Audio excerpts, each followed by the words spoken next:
Gym Barrett Los Angeles का एक literature professor है जो जुए की लत से खुद को हार रहा है। एक ऐसा शख्स जिसके पास सब कुछ होता है, घर होता है, गाड़ी होती है, बैंक बैलेंस होता है, पर उसके बावजूद वो सब कुछ दांव पे लगा देता है, ये जानते हुए भी कि वो सब कुछ हार रहा है। कहानी की शुरुआत जिम बैरेट से होती है, जो अस्पताल में अपने दादाजी को मिलने के लिए जाता है, जो कि अपनी आखिरी सांसें ले रहे हैं। उसके दादाजी उससे कहते हैं कि मुझे बचाने के लिए क्या करोगे? मुझसे झूठ बोलने की सोचना भी मत, तुम जानते हो कि मैं मरने वाला हूँ। वो कहता है कि मुझे बुरा लग रहा है। उसके दादाजी कहते हैं कि अगर मैं तुम्हें अपनी जायदाद में से एक फूटी कौड़ी ना दूं तो तुम कैसे जियोगे? क्या तुम इस ताकत को संभाल पाओगे? तो वो कहते हैं कि तुम अपने आखिरी पलों में बिल्कुल भी टेंशन ना लो। और ऐसा कहकर वो उन्हें एक आखिरी सलाम देता है। जिम बैरेट अपने दादाजी को आखिरी श्रद्धांजलि देने के बाद सीधे मिस्टर ली के कसीनो में जाता है। मिस्टर ली उस कसीनो के मालिक होते हैं और उनका काफी ज्यादा रुतबा होता है, और जिम बैरेट ने पहले से ही मिस्टर ली के 2,40,000 रुपए उधार ले रखे हैं।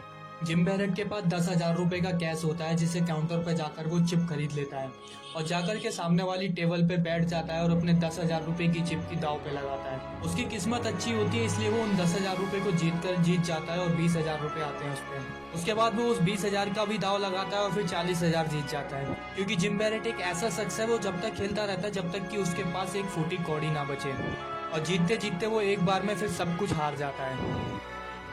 यहाँ पर जिम बैरेट की मुलाकात नेविले से होती है। नेविले जिम बैरेट से कहता है कि उम्मीद करता हूँ दोस्त तुमने अपने घर का रेंट पे कर दिया होगा। जिम बैरेट उससे कहता है कि मैं रेंट पे नहीं करता। यहाँ मैं आपको बता देता हूँ कि नेविले इस शहर का एक काफी खास शख्स होता है, जिसे खतरा उठाने में काफी मजा आता है और वो काफी कोरियंस को मार भी चुका है। यहाँ पर नेविले कहता है जिम बैरेट से कि दोस्त क्या तुम्हें मुझसे कोई प्रॉब्लम है? तो जिम बैरेट कहता है कि हाँ, मुझे तुम्हारी ये कैप बिल्कुल भी पसंद नहीं आई, तुम चाहते थे कि मैं कोई प्रॉब्लम बताऊं, मैंने इसलिए प्रॉब्लम क्रिएट कर दी। नेविले मुस्कुराकर इस बात को नजरअंदाज कर देता है। नेविले को पता होता है कि जिम बैरेट एक जुआरी है और वह जानबूझ करके उसको उकसा रहा होता है। जिम बैरेट कहता है कि मेरे पास आखिरी $500 है, क्या तुम इसकी एक बाजी खेलना चाहोगे? नेविले उसके $500 के आगे अपने 10,000 की बाजी लगाता है। नेविले के पास एक बड़ा कार्ड आ जाता है किंग का, क्योंकि जिम बैरेट को पता होता है कि वह जीत चुका है, इसलिए वह उसका मजाक उड़ाने के लिए कहता है कि बिल्कुल तुम जैसा दिखता है। वह उसे उसकी जीत की मुबारकबाद देकर के सीधे मिस्टर ली के पास जाता है। मिस्टर ली कहते हैं कि तुम आज जब सुबह आए थे तो तुम्हारे पास 10,000 रुपए थे, और तुमने उसे मुझे देने की बजाय वहाँ जुए में लगा दिए। जिम बैरेट कहता है कि यही तो एक खास जुआरी की पहचान होती है। मिस्टर ली जिम बैरेट को 7 दिन का समय देते हैं उसके 2,40,000 रुपए लौटाने के लिए, लेकिन जिम बैरेट अभी जुआ खेल के संतुष्ट नहीं था। जिम बैरेट सीधे नेविले के पास जाता है, उससे 50,000 का लोन मांगता है।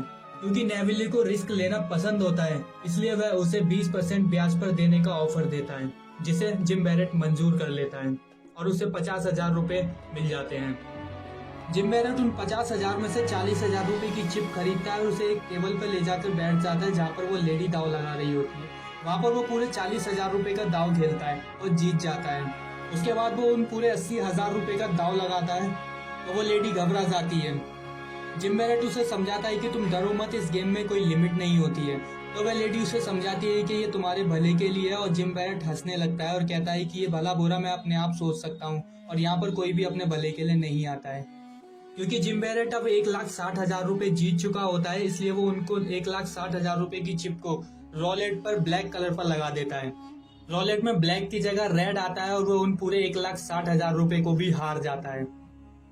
यहाँ से शुरुआत होती है जिम बैरेट के अगले 7 दिन की, जो उसे मिस्टर ली ने दी थी।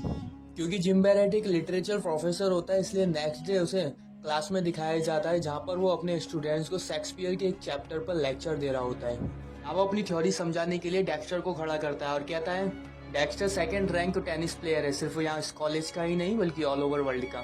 तो वो उससे पूछता है कि तुम्हारी फैमिली में कोई टेनिस प्लेयर है या फिर तुम बचपन से खेलते आ रहे हो?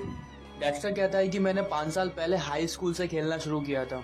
जिम बैरेट डेक्स्टर से पूछते हैं कि तुम किसके लिए खेलते हो, दौलत के लिए या शोहरत के लिए? डेक्स्टर कहता है कि मैं दोनों के लिए खेलता हूँ। जिम बैरेट कहता है कि हमें वही काम करना चाहिए जिसके लिए हमारे अंदर टैलेंट है, बल्कि वो काम नहीं जिसके लिए हमें अंदर टैलेंट नहीं है। जिम बैरेट कहते हैं कि यहाँ पर किसी की भी राइटिंग अच्छी नहीं है, यहाँ तक कि मेरी भी राइटिंग अच्छी नहीं है सिवाय एक शख्स के, और यहाँ पर कोई भी ऐसा नहीं है जो राइटर बनने लायक हो सिवाय उसे एक शख्स के जिसके अंदर काबिलियत है। जिम बैरेट यहाँ पर एक स्टूडेंट को खड़ा करते हैं, कहते हैं क्या वो तुम हो सकते हो? तो वो कहता है कि नहीं, तुम नहीं हो सकते, क्योंकि तुम बहुत ज़्यादा बोलते हो और जब बोलते हो तो बिल्कुल रेडियो की तरह चालू हो जाते हो। एक राइटर की असली पहचान होती है कि वो बहुत ज़्यादा शांत होता है और अपनी राइटिंग में हमेशा डूबा रहता है। इस पूरी क्लास में सिर्फ एक ही स्टूडेंट है जिसके पास काबिलियत है एक अच्छा राइटर बनने की। जिम बैरेट यहाँ पर अपनी एक स्टूडेंट एमी फिलिप्स की तरफ इशारा करते हुए कहता है कि सिर्फ वही एक शख्स है जो हमेशा शांत रहती है और हमेशा अपनी राइटिंग में डूबी रहती है। तुम सब सिर्फ अपने ख्वाबों में राइटर बन सकते हो, बट वो हकीकत में बन सकती है। वो एमी फिलिप्स की तरफ इशारा करते हुए कहता है कि ऐसा क्यों है मिस फिलिप्स, तुम इतनी अच्छी राइटर कैसे हो सकती हो? क्या तुम्हारे फैमिली में कोई राइटर है या फिर कोई लिटरेचर? तो एमी फिलिप्स उसको मना करती है। जिम बैरेट उससे पूछता है कि तुमने किस उम्र से पढ़ना शुरू किया था? तो यहाँ पर एमी फिलिप्स बताती है कि उसने 2 साल की उम्र से पढ़ना शुरू किया था। जिम बैरेट कहता है कि आज के बाद जब भी तुम मेरी क्लास अटेंड करने आओ तो सबसे आगे वाली रो में बैठना, क्योंकि वही तुम्हारी असली जगह है, वरना आना ही मत। इसके बाद सीधे वो अपनी माँ से मिलने के लिए टेनिस कोर्ट में जाता है, जहाँ पर वह डेक्स्टर के साथ टेनिस प्रैक्टिस कर रही होती है। डेक्स्टर उसका स्टूडेंट होता है जो वर्ल्ड का 2nd बेस्ट टेनिस प्लेयर होता है। उसकी माँ उससे पूछती है कि तुम्हें आखिर पैसे क्यों चाहिए? अगर तुम अपनी आदतों को सुधारना चाहते हो तो उसमें मैं तुम्हारी हेल्प कर सकती हूँ। जिम बैरेट कहता है कि मेरी आदतों के अलावा मेरे पास और कुछ भी नहीं है। वो कहती है ऐसा कुछ भी नहीं है, अगर तुम खुद की क्रिएट की हुई मुसीबतों से अगर दूर रहना सीख लो तो मैं तुम्हें पैसे दे सकती हूँ, वरना नहीं। यहाँ पर उन दोनों की थोड़ी सी झड़प हो जाती है और उसके बाद वो बिना पैसे लिए ही चला जाता है। अब जिम बैरेट के पास सिर्फ 6 दिन का समय बाकी होता है और वो फ्रैंक के पास जाता है। फ्रैंक मिस्टर ली और नेविले की तरह ही काफी खतरनाक और नामी बंदा होता है। वो काफी तरीकों से पैसा कमाना जानता है, जिसमें से एक तरीका उधार देना भी है, पर इन सब के बावजूद भी वो काफी ज्यादा समझदार बंदा होता है। फ्रैंक कहता है कि तुम्हें आखिर इतना बड़ा अमाउंट चाहिए ही क्यों? तुम एक जुआरी हो, तुम्हें जितना दिया जाएगा तुम्हारे लिए उतना ही कम रहेगा, तुम ये भी हार जाओगे, और जब तुम मेरी बताई हुई तारीख पे मेरा पैसा वापस नहीं लौटा पाओगे तो मैं मिस्टर ली और नेविले की तरह बैठकर तमाशा नहीं देखूंगा, मैं तुम्हारी फैमिली को बम से उड़ा दूंगा। तो जिम बैरेट कहता है कि इस मामले में हमारी फैमिली को मत लाओ। फ्रैंक कहता है कि तुम यहाँ मेरे पास उधार मांगने आए हो, भीख नहीं। जिम बैरेट कहता है कि मेरी कोई फैमिली नहीं है। फ्रैंक उससे कहता है कि अगर तुम्हें उधार चाहिए तो अपने मुंह से बोलो कि हाँ तुम्हें उधार चाहिए, कहो कि तुम एक नकारा और बेकार आदमी हो जो सब कुछ हार चुका है, उसके बावजूद उसे और उधार चाहिए। असल में फ्रैंक उसे किलसाने की कोशिश कर रहा होता है। तो जिम बैरेट कहता है कि मैं इतना सब कुछ एक साथ याद नहीं कर सकता। तो फ्रैंक कहता है कि ठीक है, मैं तुम्हारी प्रॉब्लम को थोड़ा और आसान कर देता हूँ, कहो कि तुम एक मर्द नहीं हो। असल में फ्रैंक उसे किलसाने में कामयाब हो जाता है और जिम बैरेट वहां से चला जाता है। जिम बैरेट अपनी क्लास के एक रूम में बैठा हुआ होता है और देखता है कि यहाँ एमी फिलिप्स आती है और सबसे आगे वाली रो में आकर बैठ जाती है और काफी गुस्से में दिख रही होती है। वो पीछे से आवाज लगाता है और पूछता है कि क्या तुम्हें मुझसे कुछ काम है? एमी फिलिप्स कहती है कि तुम मुझसे बाहर क्यों नहीं मिलते? जिम बैरेट कहता है कि मुझे झूठ बोलने की आदत नहीं है, क्योंकि मैं हमेशा सच बोलता हूँ, इसीलिए मैं लोगों को बुरा लगता हूँ।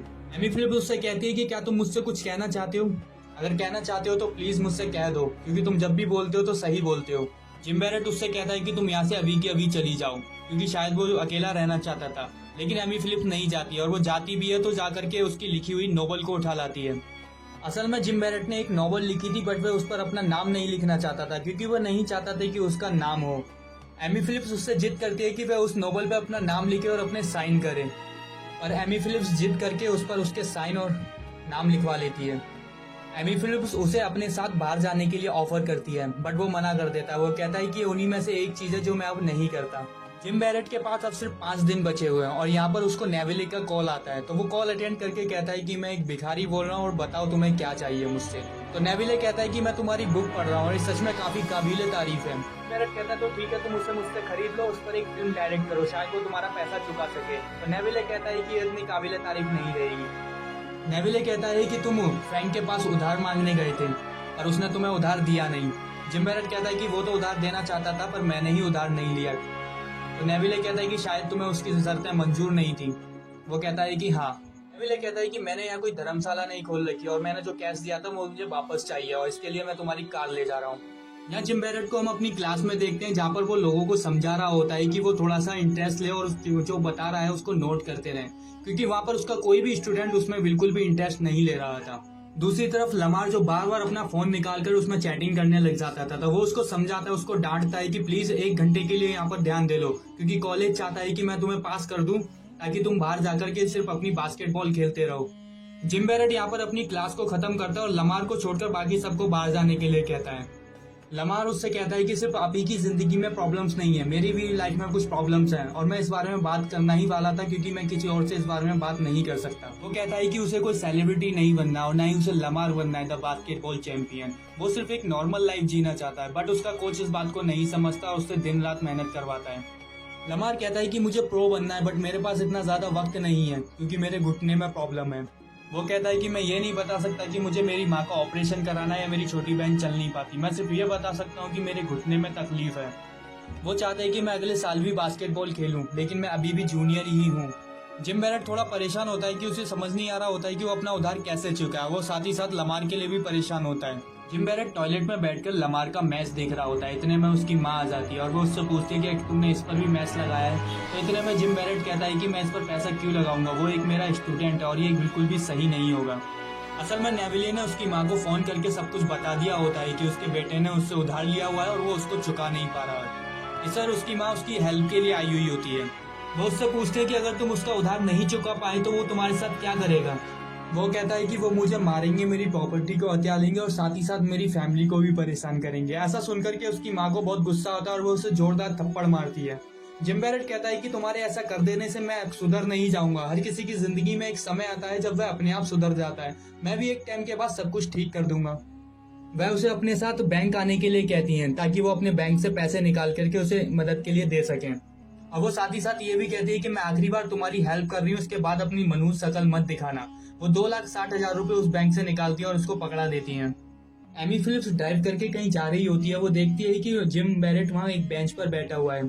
उसे देख करके वो उसको अपने साथ आने के लिए कहती है और जिम बैरेट तैयार हो जाता है। क्योंकि वह दोनों एक दूसरे को पसंद करते हैं, इसलिए वो किसी ऐसी जगह पर जाते हैं जहाँ पर किसी शांत सी जगह पर वो बैठ करके एक दूसरे से बातें कर सकें। वो दोनों एक दूसरे के साथ काफी अच्छा समय बिताते हैं। उसके बाद वो सारा पैसा लेकर के एक कसीनो में चला जाता है। वहाँ जाकर के वो एक टेबल ढूंढता है और वहाँ पर जाकर 10,000 रुपए की चिप खरीदता है। एक ब्लैक कैप में बैठा बंदा उससे कहता है कि तुम कितना मोटा पैसा लगाना चाहते हो। तो वो कहता है कि जितना हो सके उतना। तो वो उसे रिप्लाई में कहता है कि अगर मेरी इतनी खूबसूरत गर्लफ्रेंड होती तो शायद मैं भी यही कहता। तो जिम बैरेट कहता है कि वो तुम्हारी बेटी की उम्र की है। वो पहले 10,000 की चिप जीतता है, उसके बाद फिर वो हार जाता है। उसके बाद इसी तरह से वो 10,000 करके पैसे निकालता रहता है। यहाँ उसकी गर्लफ्रेंड देखती है कि वो कुछ ज्यादा ही अपने जुए में खो चुका है और उसे बिल्कुल भी ध्यान नहीं है कि उसके साथ उसकी गर्लफ्रेंड भी है। इसलिए वो अलग चली जाती है और जाकर के अपनी ड्रिंक पीने लगती है। यहाँ पर घंटों तक गेम चलती है और एमी फिलिप्स उसका वेट कर रही होती है। जिम बैरेट धीरे धीरे करके सारे पैसे हार रहा होता है हमेशा की तरह, और वो तब तक खेलता है कि जब तक कि उसके पास सब कुछ हार ना जाए। और ऐसा ही होता है, वह अपना सारा पैसा हार जाता है जो उसने 2,60,000 रुपए अपनी माँ से लिए थे। वो दोनों घर लौटते हैं और एमी फिलिप्स उससे पूछती है क्या तुम सब कुछ हार गए। तो वो कहता है कि हाँ।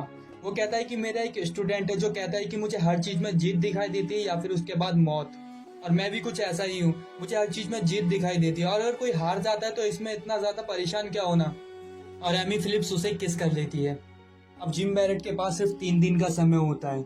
वो एक रास्ते से जा रहा होता है कि देखता है कि सामने से नेविले की गाड़ी आ रही होती है। वो तुरंत ही एक गली में घुस जाता है, पर वो कितना दूर जाता। वो अपनी कार से उसके पास आता है और उसके पास आकर के कहता है कि तुम्हारी डेडलाइन खत्म हो चुकी है। तो जिम बैरेट नेविले से कहता है कि मैंने तुम्हारी डेडलाइन याद रखना जरूरी नहीं समझा। इस बात पर नेविले किलस जाता है और वो उससे कहता है कि क्या सौदा करते हैं लमार को लेकर। तो जिम बैरेट कहता है कि इन सब का लमार से कोई लेना देना नहीं है। तो वो कहता है कि लमार का भी लेना देना है और तुम मुझे उसका नंबर दोगे। तो वो उसको नंबर दे देता है। जिम बैरेट ने लमार का गलत नंबर उसे दिया होता है और इस बात के लिए नेविले उसे मैसेज भी करता है कि तुमने सही नहीं किया मुझे गलत नंबर पकड़ा कर। जिम बैरेट बहुत ज्यादा परेशान हो रहा होता है क्योंकि उसे पता नहीं होता, समझ नहीं आ रहा होता है कि उसे क्या करना चाहिए। वो जब सुबह उठता है तो सामने मिस्टर ली को पाता है।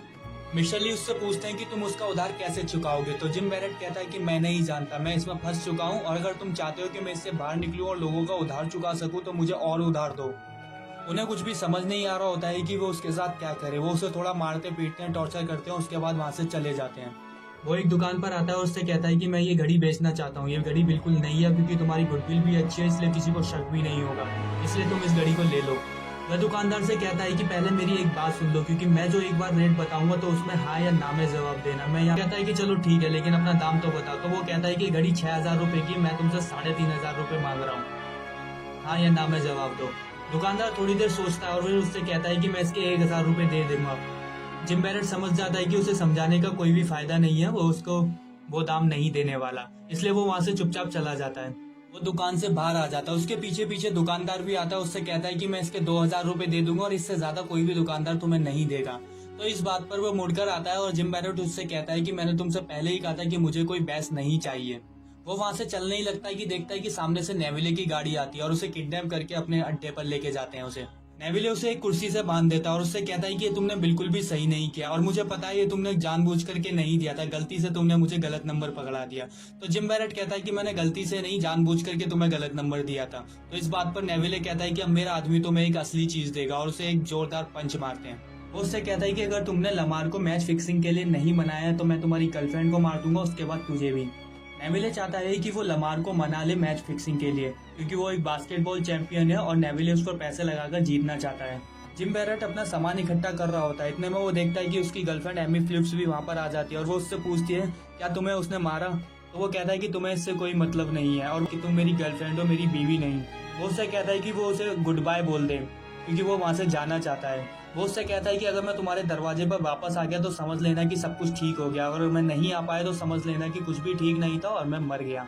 एमी बैरेट लमार के पास आता है। लमार अपनी प्रैक्टिस कर रहा होता है। वह वहां पर आकर के कहता है कि मैं जानता हूँ तुम्हारे घुटने में तकलीफ है और तुम्हें पैसे की भी जरूरत है। ऐसा लगेगा अगर मैं तुम्हें 2 घंटे के काम के 1.5 लाख रुपए दूं। लमार कहता है कि आपके पास इतना पैसा कहाँ से आएगा और मुझे किस काम के पैसे मिलेंगे। वो कहता है कि तुम्हें कल के मैच में 8 पॉइंट से ज्यादा नहीं बनाने और तुम्हें हारना है। तो लमार कहता है कि मुझे हारना नहीं है, इसका मतलब मुझे सिर्फ 8 पॉइंट से कम बनाने हैं। That's it। लमार उससे पूछता है कि क्या मेरे ऐसा करने से तुम बच जाओगे। वो कहता है कि हाँ। इसके बाद वो दोबारा फ्रैंक के पास जाता है और जाकर के उससे पैसा उधार मांगता है। फ्रैंक उससे कहता है कि तुम पागल हो गए हो या फिर तुम्हारे दिमाग पे पत्थर पड़े हुए हैं। मैं तुम्हें उधार तो दे दूंगा लेकिन मुझे वादा करो कि तुम मेरा पैसा लौटा दोगे। अगर तुम नहीं लौटा पाए तो तुम जानते नहीं हो मैं तुम्हारे साथ क्या करूंगा, और अगर तुमने खुदकुशी करने की कोशिश की तो मैं तुम्हारे पूरे खानदान को उड़ा दूंगा। फ्रैंक उसे काफी ज्यादा डराता है, धमकाता है और उससे पूछता है कि क्या तुम मेरी इतनी सारी शर्तों के बावजूद भी मेरा उधार लेना चाहते हो। तो वो कहता है कि हाँ मैं उधार लेना चाहता हूँ क्योंकि मुझे जरूरत है। उसके बाद फ्रैंक उसे अपनी गाड़ी की चाबी देता है और उससे कहता है इस गाड़ी में उसके 2,60,000 रुपए रखे हुए हैं, इसके साथ साथ वो अपनी गाड़ी भी दे रहा है, उसे ले जाए और उसे समझाता भी है कि वो इन सब चीजों से बाहर निकल आए। 2,60,000 रुपए लेने के बाद वो मिस्टर ली के पास जाता है और वहां जाकर के 1.5 लाख रुपए उधार और मांगता है। तो इस बात पर कि मिस्टर ली की और किरस जाती है और उसके दोनों आदमी उसे बहुत मारते हैं, और उसके बावजूद वो ढीठ की तरह वो यही कहता है कि मुझे और पैसा चाहिए ताकि मैं तुम लोगों का उधार चुका सकूं, तो प्लीज मुझे उधार दो। मिस्टर ली कहता है कि तुम फ्रैंक के पास क्यों गए थे। तो वो मना करता है कि मैं फ्रैंक के पास नहीं गया था। काफी ज्यादा टॉर्चर होने के बाद मिस्टर ली मान जाता है और वो कहते हैं कि चल ठीक है मैं तेरे को 1.5 लाख रुपए दे देता हूँ, और वो उसको 1.5 लाख रुपए दे देते हैं। अपने आप को इस झमेले से निकालने के लिए अब उसने पूरी प्लानिंग कर रखी थी। वो 2,60,000 रुपए को डेक्स्टर को दे देता है। डेक्स्टर उसका स्टूडेंट होता है जो टेनिस चैंपियन होता है। डेक्स्टर उन 2,60,000 रुपए लेकर वेगस चला जाता है जहाँ पर वो उस पैसे को लगा सके लमार पर। बचे हुए 1.5 लाख रुपए को वो लमार को दे देता है ताकि वो 8 पॉइंट से ज्यादा पॉइंट ना बना पाए। उसके बाद अगले दिन वो मैच शुरू होता है और नेविले बहुत खुश होता है क्योंकि उसे पता होता है कि वो ये मैच जीतने वाला है, क्योंकि उसने वो सारा पैसा लमार पे लगा रखा है।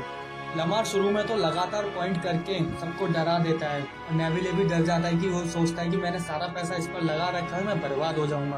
और उसके बाद वो गोल करना बंद कर देता है। वो 8 पॉइंट से ज्यादा नहीं बनाता लेकिन मैच जीतता है, और इस तरह से किसी को शक भी नहीं होता कि लमार मैच फिक्सिंग कर रहा था। साथ ही साथ नेविले भी अपने पैसे जीत जाता है और वो बहुत खुश होता है। जिम बैरेट उसके पास जाता है और उससे कहता है कि अब तो तुम खुश हो, हमारा हिसाब बराबर हो गया, अब तुम मेरी गर्लफ्रेंड से दूर रहोगे। नेविले उससे कहता है कि तुम्हें पता है आज की गेम से बहुत ज्यादा फायदा हुआ है। लास वेगस में एक ऐसा शख्स है जिसने सेम गेम लगाई थी और उसने बहुत सारा पैसा लगाया था और वो जीत गया। क्या तुम्हें पता है कि वो कौन था? शायद तुम्हें पता हो या फिर तुमने किसी को बताया हो। तो वो कहता है कि नहीं, ना तो मुझे पता है और ना ही मैंने किसी को बताया। इसके बाद वो एक लिफाफा निकालता है जिसमें नेविले से लिए वो उधार पैसे होते हैं जो उसने उस क्लब में लिए थे। वो उसे सूद समेत वापस करता है। तो नेविले उस पर शक करता है, वो उससे पूछता है कि तुम्हारे पास इतना सारा पैसा कहाँ से आया। जिम बैरेट कहता है कि मैंने फ्रैंक से उधार मांगा था, और अगर तुम्हें यकीन नहीं होता तो तुम खुद पूछ लो उससे। जिम बैरेट उसका उधार देने के बाद जा ही रहा होता है कि इतने में नेविले कहता है कि अगर इंसान चाहे तो खुद को बदल सकता है। एक्स्ट्रा जीते हुए पैसे के साथ लास वेगस से वापस आ जाता है। जिम बैरेट कहता है कि उस बैग को खोलो और अपने लिए 50,000 रुपए उसमें से निकाल दो। तो डेक्स्टर मना कर देता है, कहता है कोई बात नहीं, कुछ ही दिनों में मैं काफी अच्छा प्लेयर बन जाऊंगा, इसलिए मेरे को इस सब की जरूरत नहीं है। तो जिम बैरेट कहता है कि तुम्हारी मर्जी, और इसके बाद वो वहां से चला जाता है। जिम बैरेट फ्रैंक का उधार देने के लिए उसे एक खास क्लब बुलाता है। फ्रैंक उसे मना करता है। वो कहता है कि वहाँ पर लोगों को लूटा जाता है, इसलिए मैं वहाँ उस जगह पर नहीं आऊंगा। फिर वो पूछता है क्या वो अब मिस्टर ली और मेरा दोनों का उधार लेकर के आया है। तो जिम बैरेट कहता है मिस्टर ली के लिए कुछ भी नहीं है, लेकिन तुम्हारा सारा पैसा लेकर आया हूँ। इसके बाद फ्रैंक कहता है चलो ठीक है, मैं आ रहा हूँ। वो उस खास क्लब के अंदर जाता है और मिस्टर ली से मिलता है। मिस्टर ली उससे कहते हैं कि चलो बाहर चल करके बात करते हैं। तो वो कहता है कि नहीं, मुझे फ्रैंक का भी पैसा लौटाना है और वो यहाँ पर आ रहा है। उसके बाद उस क्लब में एक मोटी पार्टी को चुन लेता है, जिसके पास वो एक मोटा पैसा लगा सके ताकि जीतने के बाद वो उसे पैसा लौट दे सके। जैसे ही फ्रैंक वहाँ पहुंच जाता है, वो उस मोटी पार्टी के पास पहुंचता है, उससे कहता है कि क्या मोटी बाजी यहीं लगाई जाती है। तो वो बिजनेसमैन कहता है कि हाँ। वो उसे बड़ी शक की निगाहों से देख रहा होता है, क्योंकि उसे उम्मीद नहीं होती कि वो इतना सारा पैसा उधर लगाने वाला है।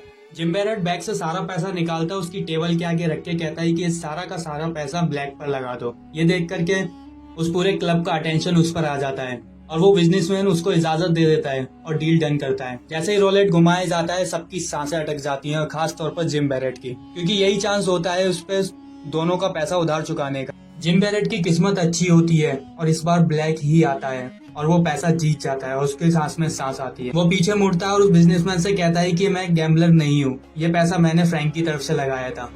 और ऐसा कहकर वो वहां से चला जाता है। असल में जिम बैरेट दिल से अपनी जिंदगी की एक नई शुरुआत करना चाहता था और वो इस झमेले से निकलना चाहता था, लेकिन इस बार उसकी किस्मत साथ देती है और वो पैसा जीतता है और सबका पैसा उधार चुका देता है। इतने में पीछे से फ्रैंक आता है और उससे कहता है कि क्या तुम्हारे पास कुछ पैसे पड़े हुए हैं। तो वो कहता है कि एक डेला भी नहीं है। तो वो उससे पूछता है कि अब तुम अपनी जिंदगी की शुरुआत कैसे करोगे। तो वो उससे कहता है कि मेरी गाड़ी में 50,000 रुपये तुम्हारे एक्स्ट्रा पड़े हुए थे, तो वो ले लो और अपनी जिंदगी की एक नई शुरुआत करो। वो कहता है कि मैं अपनी जिंदगी की शुरुआत अब अपने तरीके से करूंगा, और वो वहां से भागता हुआ चला जाता है। फ्रैंक बहुत खुश होता है, क्योंकि एक फ्रैंक बहुत अच्छा आदमी होता है, वो चाहता था कि वो सुधर जाए। अब वो भागता हुआ सीधे अपनी गर्लफ्रेंड के घर जा रहा होता है, क्योंकि उसने उससे वादा किया होता है कि अगर मैं तुम्हारे घर पे या अपने दरवाजे पर लौट आऊं तो समझ लेना कि सब कुछ ठीक हो चुका है। और जैसे ही वो उसके घर पर पहुंच कर दरवाजा खटखटाता है तो उसकी गर्लफ्रेंड भी समझ जाती है। तो कहीं ना कहीं अब कहानी का अंत ये दिखाया गया है कि सब कुछ ठीक हो चुका है, फ्रैंक अब सुधर गया और वो अपनी लाइफ को एक नॉर्मल तरीके से जीना चाहता है।